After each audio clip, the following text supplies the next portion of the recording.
Sejam bem-vindos, eu sou o Jefferson Santos, farmacêutico, e hoje tenho a honra de apresentar o nosso primeiro podcast multiprofissional e trago aqui a nossa primeira convidada, a enfermeira Eduarda Galon. Ela é residente do Hospital de Clínicas da Universidade Federal do Paraná e a residência ela é na ênfase de urgência e emergência. Então a gente vai conversar um pouquinho sobre o papel do enfermeiro, tanto na equipe multi e também o que o enfermeiro faz nessa ênfase da residência multiprofissional. Então, Eduarda, quer falar mais alguma coisa? Olá, obrigada pelo convite. É muito bom a gente expor, né, assuntos da residência, do trabalho multiprofissional, né, do cuidado ao paciente crítico, né, que é o paciente da urgência e emergência e da UTI. Então, vamos lá. Pois tá, então a primeira pergunta que eu vou trazer para ti é, então eu acertei na tua formação, né? Tu é enfermeira, formou em qual universidade? Eu me formei pela Unifacvest, em Lages, Santa Catarina. Eu fui bolsista 100% ProUni. E, posteriormente, então, na graduação, eu ingressei na residência aqui no CHC da UFPR. Tá, tu te formou em que ano? E tu entrou Em 2021, me formei em dezembro de 2021 e já entrei em março de 2022 na residência. Ah, tá. Pois tá, então. E por que tu escolheu essa ênfase em urgência e emergência? Então, sempre foi a matéria que eu mais gostei, né? Então, que eu mais me identifiquei durante a graduação. Também tive alguns profissionais e professores que me inspiraram a querer urgência e emergência. Tu chegou a trabalhar em outro... Antes de ingressar na residência, tu trabalhou em quê? Antes de entrar na residência, né, eu tive 2 meses e meio aqui antes de entrar na residência. Foi janeiro e fevereiro. Não, 1 mês e meio. Né? E aí, janeiro e metade de fevereiro. E aí eu fui chamada num seletivo de uma UPA, lá na cidade onde eu me formei, e eu comecei trabalhando lá. Então, antes de ser chamada na residência. Ah, mas tu trabalhou no... Era o SAMU essa da UPA? Eu lembro que tu tem um... Não, o SAMU foi um estágio da graduação. E aí a UPA eu entrei como enfermeira mesmo, assim. Ah, entendi. Ah, tudo bem. E aí depois tu veio aqui pro hospital. Aí meu primeiro dia, a história é grande, né? Que meu primeiro dia de UPA, eu tava fazendo plantão lá, meu primeiro plantão, me liga um número desconhecido, que foi da outra residência que eu passei, lá em Passo Fundo, que eu tinha passado em cardiologia. E aí, no dia que eu comecei, me ligaram. Você foi aprovada, não sei o que. Eu falei assim, putz, aí tá, vai lá, faz matrícula, né? Aí quando me chamaram aqui, um pouco depois, aí eu desisti daquela e vim pra essa, que era a que eu queria. Ah, que legal, então. O de Passo Fundo é do hospital da... É o de clínicas. De Passo Fundo, tá, entendi. E, sim, tu é gaúcha, né? Te transferiu para Santa Catarina para fazer a graduação e agora tá aqui no Paraná. E quais são os principais desafios, assim, de tu mudar de estado 2 vezes, sair de casa e vir para um centro... Ele também mudou de estado. Sim, eu também mudei de estado. Então, assim, eu acho que os desafios são meio que, assim, daquela coisa da distância da família, né? Você tem que se virar sozinho, resolver situações, problemas. Então, foi difícil para mim lá na frente, quando eu mudei para Lages, né, na graduação. Então, vir para Curitiba não me assustou muito. O que mais me assustou foi a diferença das pessoas daqui, né? Então, o que eu sofri mais daqui foi com isso, assim, com relação a fazer amizades, a me relacionar mesmo com as pessoas. Acho que foi mais ou menos o que eu senti também, assim, acho que tu sente mais quando tu sai pra graduação, que tu é novinho ainda. Depois só vai. Depois tu vai pra mudar de estado, é tranquilo, tu só tem que refazer praticamente toda a tua vida, assim. É sério, e aí você, por exemplo, você só vai. Você não se importa mais. Tem que fazer mudança, vamos fazer mudança. Só vou. Mas então me conta um pouquinho sobre o que é ser residente, assim, como é que foi o início, o que tu esperava, também tem a questão das disciplinas, tu faz algumas disciplinas antes e depois, e tu... A residência multiprofissional, né, ela tem um regimento nível nacional do MEC, e aí cada hospital e instituição que oferece a residência tem um regimento próprio também que eles fazem para seguir. Então, a nossa residência, aqui hoje, são 80% da carga horária, que são 60 horas semanais, então 80% é prática e 20% teórica. Então, dentro da teoria, né, a gente tem 3 disciplinas, 3 eixos, que é o eixo transversal. São eixos e dentro desses eixos tem as disciplinas. Então, o eixo transversal é todo os residentes da multi, então todas as profissões e todas as especializações. O eixo profissional é somente os enfermeiros, então de todas as especialidades, mas só tem enfermeiros. E o eixo de área de concentração, que é o de urgência e emergência, então tem todas as profissões da urgência e emergência. Uma dúvida que eu tenho agora, tu fez urgência e emergência, mas eu vi que em alguns lugares tem adulto crítico. É a mesma residência? Ou... Assim, as residências, elas mudam assim, um pouco o nome, mas geralmente as residências que abordam cuidado crítico é UTI, emergência, SAMU. E aí a nossa residência aqui no CHC, ela é uma residência de atenção hospitalar. Então a gente sai com formação hospitalar, a gente não tem vínculos de campo para pré-hospitalar e extra-hospitalar. Então, a gente não tem UPA e nem SAMU na nossa residência de enfermagem, urgência e emergência. E algumas outras residências têm, a nossa não tem. E acho que eu respondi a tua pergunta. Não, acho que respondeu, não foi isso mesmo. Tá, entendi. Tá, então já que depois dessas apresentações, enfim, falar um pouquinho sobre a residência, vamos falar um pouquinho sobre a enfermagem, né? Que um dos nossos objetivos aqui no canal é a gente poder conversar e falar um pouquinho sobre a equipe multiprofissional. Então a gente vai primeiro conhecer um pouquinho do que o enfermeiro faz na unidade de terapia intensiva, na urgência, também na emergência. Mas enfim, durante esse período de residência, o tal que é 1 ano e 3 meses, 4 meses, começou em março do ano passado, né? Quais foram os setores assim que tu passou, assim, e os quais tu mais gostou de se identificar? Nós temos alguns setores separados, né, R1 e R2, e alguns setores que a gente retorna. Então, para simplificar a nossa residência, nós temos 9 meses de UTI e 9 meses de urgência e emergência.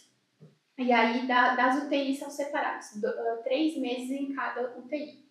Então, adulto do hospital, que são a unidade semi-intensiva, a UTI adulto e a UTI cirúrgica. E aí, a gente passa 3 meses em cada um. Aí fica dividido, R1, R2, para passar.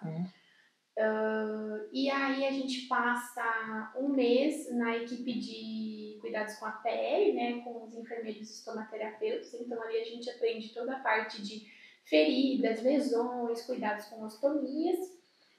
Aí no R2 a gente passa 3 meses no Hospital do Trabalhador, no pronto-socorro de trauma. E também a gente passa na unidade referenciada do hospital, do HC, que é a nossa emergência, né, lá. E no R2 também a gente passa no NIR, que é a regulação, né, de leitos do hospital, gestão de leitos e a gestão de altas. E a gente também fica 1 mês de estágio administrativo, que é com a chefia do setor, de uma das UTIs, geralmente. E a gente aprende toda essa parte mais de gestão, de escala, toda essa parte mais administrativa do setor. E também a gente tem o estágio externo, que a gente pode optar, né? E se o lugar que a gente escolher aceitar, a gente passa 1 mês ou 15 dias, conforme a gente quiser, fora do hospital, ou algum outro setor do hospital que a gente queira. E tu pode ir para qualquer hospital do Brasil, na real, né? E fora também pode. Ah, tu pode ir para fora do país também? Pode. Que legal. Se for aceito de ambos os lados, tanto do hospital quanto o hospital fora do país, pode também. Ai, não sabia, que legal. Interessante, ó. A gente vai aprendendo coisa nova. Então tu passou por essas unidades, né? Tu passou, no caso, onde a gente se conheceu, que foi a cirúrgica. Quando eu cheguei na cirúrgica, tu tava lá fazendo a- o teu estágio não era o estágio, né? A tua primeira parte da residência? Foi a tua Eu tava na R1, né? Na verdade, lá eu só fiquei na R1. Ah, Porque eu fiz os meus 3 meses lá já no R1, então eu não volto pra lá agora. Né? tá. Mas foi tua primeira unidade? Não, né? Não. Ah, entendi. Sim, que quando a gente Já foi... tava meio que no final ali do R1, né? Sim, foi ali por novembro, enfim. Pois tá, então falando sobre um pouquinho sobre a terapia intensiva, né? Já comentou, a gente já trabalhou junto pelo menos uns 2 meses na unidade de terapia. Tá. Então, assim, a gente vê que a questão do enfermeiro na unidade, ele trabalha, é um profissional que ele tá sempre, ele é muito dinâmico, né? Ele recebe o paciente, ele cuida do paciente, ele organiza as altas junto com toda a equipe, né? É um profissional extremamente fundamental para o atendimento do paciente, não só na terapia intensiva, como também nas portas de entrada do SUS e em outros hospitais. Mas então, assim, falando sobre esse início, né? Como é que é essa questão de receber o paciente logo na unidade de terapia intensiva? Porque eu sei que vocês recebem inicialmente as informações do paciente, traz ele para... É vocês que vão buscar, eles que vêm... Assim, eles que vêm não, porque geralmente eles não... Não, alguém... mas assim, vocês já têm essa informação previamente, né? Então, na UTI funciona assim, né? A gente sempre recebe o paciente de algum lugar. Ou o paciente que veio da emergência, ou o paciente que vem do centro cirúrgico, ou o paciente que piorou na enfermaria e teve um agravo e precisa ir para UTI, né? Acontece muito assim, aconteceu alguma intubação, tem uma parada, também acontece de protocolo de sepse, né? O paciente começa a apresentar sinais e sintomas de sepse na enfermaria e é levar para UTI. Então a gente sempre, essa questão de receber o paciente sempre passa pelo NIR. Então o NIR vai passar a vaga, né? E aí a gente comunica, assim, quem é o enfermeiro responsável lá do setor e o médico responsável do setor. Então, geralmente, os médicos desse setor onde o paciente está, eles ligam para o médico aonde o paciente vai ser transportado, né, recebido lá na UTI, por exemplo. Aí é passado de médico para médico, caso por telefone, e o enfermeiro também passa. Então, por exemplo, o enfermeiro liga, passa se o paciente tem acesso, como é que o paciente está, nível de consciência, se ele tem alguma lesão, todos os dispositivos invasivos que esse paciente tem, né? E todas as coisas que são importantes que a gente saiba do paciente. Aí também dado, registro, tudo, né? Então a gente já recebe o paciente meio que sabendo, né, tudo que ele tem, tudo que está acontecendo. Às vezes não acontece, às vezes a gente pega o plantão, o paciente está de um jeito e quando ele chega para nós ele está de outro. Porque acontece, né? O paciente pode mudar o quadro clínico rapidamente. Entendi. Essa que era uma das minhas dúvidas, assim, de tu recebe o paciente já sabendo quais acessos ele tem, a monitorização que está sendo feita, se é invasiva, se não é invasiva, os medicamentos que já estão sendo infundidos, tudo isso vocês já recebem previamente.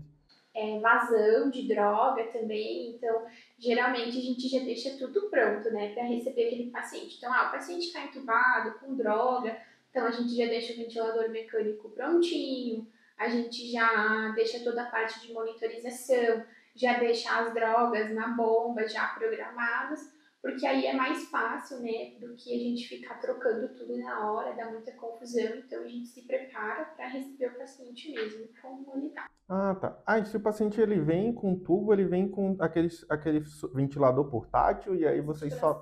o de transporte e o monitor é aquele também de transporte que vem, né? Isso.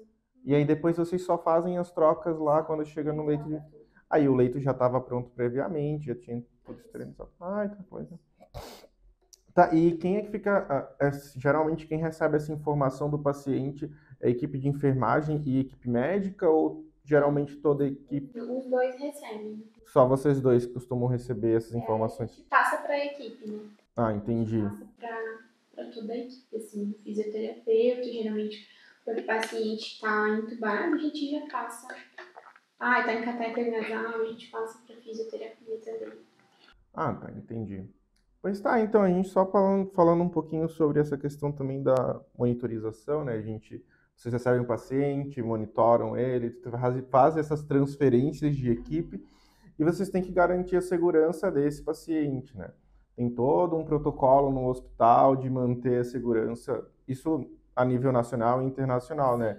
Até porque é uma questão de regulação de manter segurança do paciente. E uma dessas questões de manutenção de segurança do paciente é a lavagem de mãos, é evitar causar mais algum tipo de dano a esse paciente do que ele já vem com uma grave, ele já vem como um paciente grave, e o que a gente tem que fazer é cuidar desse paciente da melhor forma possível e também não transmitir nenhum tipo e nem fazer aquelas contaminações cruzadas. Então, uma das questões importantes durante o cuidado do paciente é essa lavagem de mãos e a asepsia, antisepsia, Antissepsia, né? Quando a gente fala antissepsia é de pele e a asepsia é de superfícies.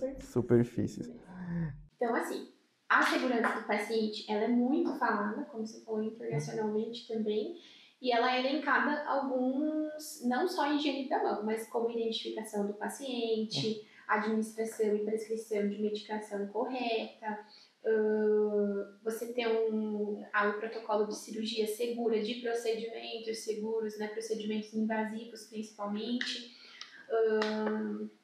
risco de queda, lesão por pressão, é tudo aquilo que a gente consegue barrar antes que aconteça, né? Então, que aconteça algum erro no atendimento desse paciente. Então, para que a gente possa não errar, a gente precisa ter algumas barreiras, né? Então, a segurança do paciente vem para isso. E é aquela coisa, não dá um problema mais para o paciente. O paciente chegou com um problema, eu não dar mais um problema para ele, aumentar o tempo de internação dele, né? Então, a gente precisa ter nessa questão. A questão da higienização das mãos é isso, né? Então, a gente tem os 5 momentos da higienização das mãos. Então, a higienização das mãos, a gente costuma fazer mais com álcool, 70%, a nível hospitalar, né? E a gente tem as luvas também, que, né, tem uma grande controvérsia ali. Então, já é afirmado que a luva, ela não protege o paciente, ela protege a gente, certo? Uhum. E essa é uma questão polêmica, né? Porque eu lembro que quando passava na TV algumas questões, principalmente com relação à vacinação, as pessoas estavam fazendo sem luva, e aí as pessoas perguntavam, mas como assim os profissionais não usam luva? É isso mesmo que a gente tem que fazer? O que acontece? A gente usa a luva quando a gente tem um risco de ter uma contaminação com material biológico, secreções, feridas, né? Enfim, o paciente está com lesão de pele. Mas quando a gente vai tocar na pele íntegra do paciente, a gente não precisa utilizar a luva, e sim higienizar a nossa mão e aí tocar no paciente. Então tem aqueles 5 momentos, que é higienizar a mão antes de tocar no paciente, antes e após, né, tocar superfícies, antes de realizar algum procedimento no paciente, antes de tocar no acesso, né? Então eu vou mexer no acesso, eu vou higienizar minha mão, aí depois eu vou lá. Aí sempre que a gente for mexer, né, com relação que a gente possa se contaminar, primeiro quando a gente vai calçar a luva, a gente higieniza a nossa mão, calça a luva, faz o que tem que fazer ali, descarta a luva, lava a mão, né? Então é mais ou menos isso, assim. Tá. Então, no cuidado do dia a dia, assim, até a administração de medicamentos, essas questões tu faz, os profissionais, eles manipulam sem luvas mesmo. Ele só vai usar uma luva se tiver um risco de contaminação para si. Isso. Então, assim, Ou eu contato. vou fazer uma insulina no paciente. Eu não necessariamente preciso colocar minha luva, porque eu vou fazer subcutâneo e não tenho a pele íntegra do paciente. Então, eu vou fazer ali e eu sei que eu não vou ter nenhum contato ali com o material. Então, assim como a vacina ela é feita no intramuscular, né? Então, não tem por que a gente colocar luva, mas desde que a gente higienize a nossa mão, faça, aplique e depois descarte e higienize novamente com álcool. O que acontece com o uso de luvas? E também quando você não realiza os 5 momentos da higienização das mãos. Então, Por exemplo, o seu Joãozinho e a dona Mariazinha estão lá no pronto atendimento. E eu estou atendendo esses 2 pacientes. Então, eu pego, vou fazer a medicação, encosto no seu Joãozinho, encosto no monitor, encosto na bomba infusora e vou e abro o acesso e faço a medicação. Então, eu encostei em vários lugares e eu estou diretamente em contato com um dispositivo que vai no sangue do paciente, né? Que vai na via endovenosa. Então, a chance de eu levar bactérias para o paciente, né? As bactérias que estão aqui na superfície, é muito grande. Também a dona Mariazinha, ela é uma paciente já contaminada por um acinetobacter, por exemplo, né? Então, eu vou aqui na dona Mariazinha, toco, nem lavo minha mão, seu João, venho aqui na dona Maria, toco na dona Maria, aí venho aqui no seu João, toco de novo no seu João. Então, isso é uma transmissão cruzada, né? Eu tô fazendo uma transmissão sem higienizar minhas mãos. Então, é somente o álcool e a higiene de mãos que conseguem matar esses bichinhos. Conseguem eliminar esses bichinhos. Sim, tem vários estudos assim, mostrando até do celular, né, do nosso celular, o quanto o nosso celular é contaminado. Por isso a gente frisa tanto nessa parte de higienização das mãos. É que essa questão de tu usar, por exemplo, a luva para atender, tem a questão de que tu acaba perdendo esse hábito, assim, os profissionais acabam perdendo o hábito de lavar, né? Acho que é o que os estudos indicam, de se tu tá de luva... Você tá se protegendo, você esquece que o paciente é que ele tá comprometido, né? Que ele é um paciente, você tá se protegendo, mas você também precisa proteger ele. Isso. Daí quando a gente tá sem as luvas, a gente acaba se cuidando um pouco mais com relação à nossa higiene. Assim, quando a gente recebe um paciente na emergência, né, a gente vai receber esse paciente de luva, porque a gente não sabe o que esse paciente, se ele tá com alguma lesão aberta. Então, eu posso encostar no paciente sem luva? Eu posso. Mas, eu vou transferir o paciente, eu vou pegar embaixo dele, não sei se ele tá com lesão ou não, né? Então, a gente usa a luva sempre que a gente vai receber. Mas fora isso, assim, eu já conheço meu paciente, ele tem pele íntegra, eu não tenho por que ficar usando luva quando eu vou encostar neles. Entendi. Durante a higienização do paciente, vocês... durante a higienização... Tá, entendi. Tá, tudo bem. Então, mas seguindo, né, a gente sabe o quão importante é essa primeira parte de receber o paciente, de se cuidar, de manter a antisepsia das mãos, para garantir o melhor cuidado, mas durante o cuidado, principalmente na tua ênfase, né, a gente pega muito paciente crítico, na maior parte das vezes. Eles são pacientes que demandam bastante cuidado e precisam de uma monitorização bastante efetiva para a gente conseguir realmente cuidar desse paciente de uma forma adequada, né? Geralmente são pacientes que estão precisando de medicamentos vasopressores ou de antihipertensivos, são pacientes que geralmente, em alguns casos, a gente pode pegar pacientes também sépticos. Acho que utilizando, no geral, são esses pacientes. Na urgência emergência, vocês pegam bastante paciente séptico, né? No geral, séptico, trauma quase... No trauma também vocês... O trauma é um pouco diferente, né? Então, geralmente, paciente clínico, chocado, a gente já entra com droga. O trauma é mais sangue mesmo, volume do paciente. Mas na ênfase de vocês passam por trauma? Vocês pegam pacientes politraumatizados, enfim? Lá no hospital. Vocês tá mas na ênfase, no geral, vocês veem tudo, né? Tanto criticidade... Tá. Entendi. Tá, então... Bom, mas a gente trabalhou junto, principalmente pegando o paciente séptico. Então, a gente sempre, como eu já mostrei até nas aulas anteriores, tanto de choque hipovolêmico, da fotoaula de choque distributivo, que eu não dei, do séptico, mas a gente sempre monitora o paciente, tanto a PM dele, né, que a gente tem que focar bastante por causa dos ajustes desses vasopressores, principalmente de noradrenalina e vasopressina. Então, a gente tem, na monitorização, naquele monitor a gente tem a PA do paciente, a PAM, que é calculada automaticamente, Isso. A saturação, pulso e tem mais o quê? Frequência respiratória e temperatura. A frequência respiratória ele mede como? Ele mede através dos eletrodos, ele consegue fazer pela expansão, eu acho. Os eletrodos eu não sei direito como é que é. Dos eletrodos do... Tanto que se o eletrodo ele não está bem posicionado, a gente não consegue um valor de frequência respiratória. Eu jurava que ela pelo dedinho lá. Não. A saturação é somente, ela vê batimentos também e saturação, assim. Mas frequência respiratória. É pelo cabeamento do ECG que eles conseguem, que o monitor faz a conta lá. Tá, e aí, uma das dúvidas eu acho que quando eu comecei a trabalhar na unidade de terapia intensiva, era com relação à monitorização da PA, né? Porque para mim sempre tu monitorava a pressão via aquela coisa, esqueci o nome. Via invasiva. Não, é não via invasiva, mas pelo. Esqueci o nome daquilo que tu coloca aqui. Pelo manguito. Pelo manguito, né? Que eu acho que é o que todo mundo conhece quando vai aferir a pressão. O monitor tem o seu próprio manguito, né? Nos pacientes que não. O monitor. Sim, mas tu tem essa monitorização e tu tem a invasiva. A invasiva é a PAI, que é o. Podia falar um pouquinho dela? Então, a pressão arterial invasiva, ela consiste, então, numa punção que a gente realiza diretamente na artéria do paciente. E aí ele dá, através de um sistema, né, com bolsa pressurizadora, um transdutor, e o paciente precisa estar alinhado, um zero, que a gente fala, né? Então, a forma mais correta é a gente acaba posicionando, às vezes, ou a cama alinhada com o eixo flebostático, a gente acaba colocando, às vezes, no ABC a gente coloca no braço do paciente.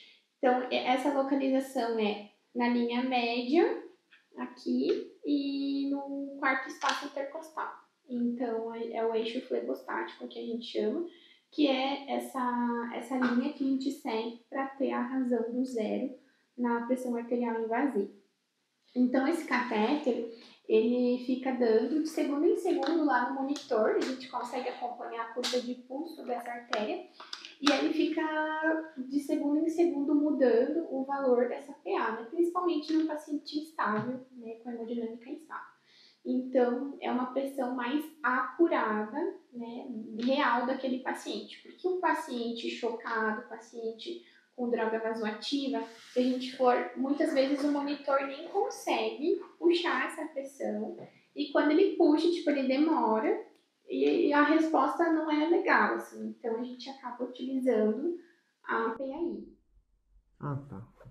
Sim, aqui na PAI tu consegue ter essa monitorização mais frequente a cada segundo, mas tu pode setar, né, o tempo que Não, ele ela vai... fica mudando. Ela fica mudando. Tipo, dá um pulso, ela já muda. Dá outro pulso, ela já muda. Assim. Ah, tá. Então é em tempo real, mas... É em tempo real. Ah, tá. E o acesso é na artéria... Então, a gente faz, né? A gente pode fazer na artéria radial, a gente faz na artéria pedial e na artéria femoral. Na femoral, ela é funcionada como um catéter central na artéria. Então, é, né, todo ali o campo, tudo certinho. E aí, quem funciona a femoral é o médico. Ah, qualquer uma delas é o médico ou... O médico pode funcionar todas, mas nós, enfermeiros, só funcionamos a radial e a pedial para pressão arterial invasiva. A mais recomendada é a radial, mas quando a gente não consegue, de forma alguma, a gente recorre então para a pedial, se a gente conseguir. Mas vocês usam algum tipo de dispositivo para localizar a artéria ou é... A gente tem duas formas, né? Ou a gente sentindo mesmo com a técnica, né, de sentir a artéria, a mesma técnica da gasometria, e também a gente utiliza ultrassom, né, que é um método mais fácil, porque a gente consegue ter a visualização, então quem é capacitado em ultrassom consegue funcionar melhor essa artéria, né, por exemplo, a API não é um procedimento fácil de fazer, principalmente em pacientes chocados, onde a gente tem uma vasoconstrição dessa artéria. Então, aí muitas vezes a gente consegue funcionar, mas funcionar não é só, a gente precisa canular o catéter e deixar ele completamente dentro da artéria. Então, a gente precisa, né, ter alguns cuidados e o ultrassom ele ajuda muito, porque a gente não precisa ficar fazendo múltiplas tentativas no paciente, a gente consegue, né, com uma vez só, a gente com uma função só, a gente consegue fazer guiado pelo ultrassom. E aí a gente já consegue ali, não precisa ficar picando o paciente muitas vezes ali com a agulha. Ah, isso eu não tinha percebido. Isso que tu comentou é bem interessante, né? Porque no choque distributivo que tu tem fisiológico é essa vasoconstricção. Então... Principalmente da periferia. Então a radial sempre vai ser a mais difícil difícil ali de pegar, né? Então, provavelmente dá para fazer melhor numa artéria femoral que tem um calibre maior e não vai ter... Sim, a gente evita muito, assim, a gente evita bastante, é só em casos muito graves mesmo, que a gente não consegue de nenhuma forma, e aí a gente precisa desse recurso que é fazer na femoral. Ah, entendi. Eu tinha uma pergunta que eu ia fazer, eu esqueci, ó. Não, Pode falar. não, é que eu esqueci ela, mas eu vou seguir no que a gente já estava planejado. Isso aqui eu corto lá. É que eu esqueci qual era a pergunta. Acho que era em que caso? Ah, não, eu lembrei agora. Não era, é que não tá aqui nas perguntas. Tá, então só continuando para fechar essa questão da PAI também. Quais são as indicações dela, assim, para quais pacientes vocês costumam fazer e quais não é necessário, né? Então, a gente sempre vai ver a gravidade do paciente, né? O paciente estável hemodinamicamente, o uso de drogas vasoativas, geralmente é noradrenalina e vasopressina, ou o nitropruseto e a nitroglicerina. Então, né, o paciente em uso dessas drogas em altas dosagens, aí a gente já instala o sistema. Pacientes em ventilação mecânica que precisam coletar gasometria, né, de frequência ali, então a gente instala. Por quê? Porque o nosso sistema de PAI, a gente consegue coletar o sangue arterial pelo sistema, evitando que a gente que o paciente fique sendo funcionado muitas vezes. Então, o paciente que vai precisar de gasometria de 3 em 3 horas, de 2 em 2 horas, então a gente já instala o sistema também. Pacientes em cetoacidose, né, quando chegam com cetoacidose no pronto atendimento, então a gente já funciona também, porque a gente sabe que é um paciente que vai precisar coletar gasometria aí frequentemente. Grandes cirurgias também é um critério eles instalam já no centro cirúrgico mesmo, assim, durante a cirurgia eles já funcionam, então antes eu acho da cirurgia. Ah, entendi. Pois tá, e com relação só continuando com relação a esses, a gente já comentou um pouquinho sobre a PAI e tal, mas ele não deixa de ser um acesso invasivo. No geral, a gente tem nesses pacientes de unidade de terapia intensiva esses acessos. São acessos centrais, tem os acessos periféricos e como é que a gente chama eles? Eu já esqueci. CVC, Isso. catéter venoso central. Isso. E AVP ou CVP, que é catéter venoso periférico ou acesso venoso periférico. Tá, e aí o central a gente utiliza para esses medicamentos? Isso, na verdade sim.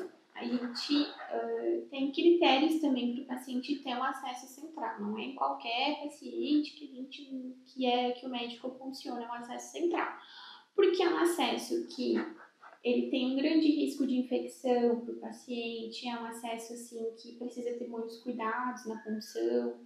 E então, assim, é um acesso caro, né? Um acesso mais caro, de alto custo, aí para a instituição. Então, assim, a gente não usa sem critério, mas quando tem critério, precisa utilizar. Então, assim, pacientes com altas doses de droga vasoativa, a gente não pode usar em acesso venoso periférico, né? A gente tem riscos, né? De flebite, de extravasamento de droga, a periferia do paciente, né? O paciente chocado, né? O paciente com o paciente ali com a sua PAM de 46.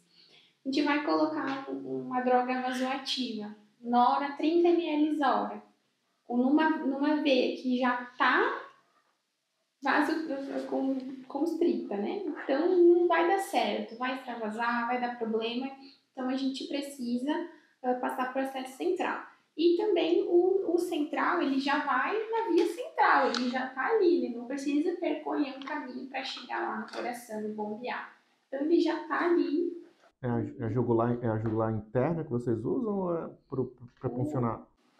Isso, o médico funciona na jugular interna, pode ser jugular, pode ser subclave, pode ser femoral também. Ah, mas é em veia, né? Ou a veia, tá. Veia. Tá, entendi. E aí a gente tem o duplo lumen, tem triplo lumen e tem o monolumen. Eu não lembro se o periférico ele tem essas vias também ou só a central que usa duplo lumen ou O triplo? periférico, a gente utiliza o Polifix. Então, O que é o Polifix é aquela coisa que você vê onde é injetada a medicação. Ah, tá, entendi. Tá? O Y? E o Y, Ah, tá. geralmente é o Y, mas ele também tem só de uma via, ou já vi de 3 vias também. Mas ele mistura os medicamentos, né? Mas ele mistura os medicamentos. Tá. Essa é a diferença dele pro central. Então, o central a gente tem, né, os lumens dele separados lá. Então, a droga, a gente coloca, aí tem 2 lumens. As drogas, elas não se misturam. Elas saem por via distal e proximal, lá dentro do catéter. A gente consegue colocar a imagem do catéter, né? Vou Dos colocar aqui orifícios, pra vocês. dos orifícios do duplo lumen e do triplo lumen também.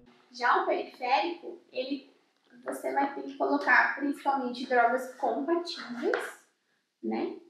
Sim, Então, porque aí vocês sempre trazem para o farmacêutico aí, a gente tem que ver quais são os medicamentos que a gente consegue fazer em via Y e... eu falo, posso fazer tal coisa com tal coisa, né? Porque realmente, assim, é muita medicação, às vezes a gente não sabe tudo, né, na ponta da língua. Isso, porque geralmente esses pacientes, eles estão com, sei lá, precisam fazer 10 medicamentos injetáveis, às vezes alguns em infusão, 5, 6 medicamentos durante o período que ele está com aqueles medicamentos, e aí, vamos lá, 6 medicamentos ao mesmo tempo, via contínua, muitos pacientes não têm todos esses acessos, né? Vocês não vão ficar funcionando 6 acessos para esse paciente.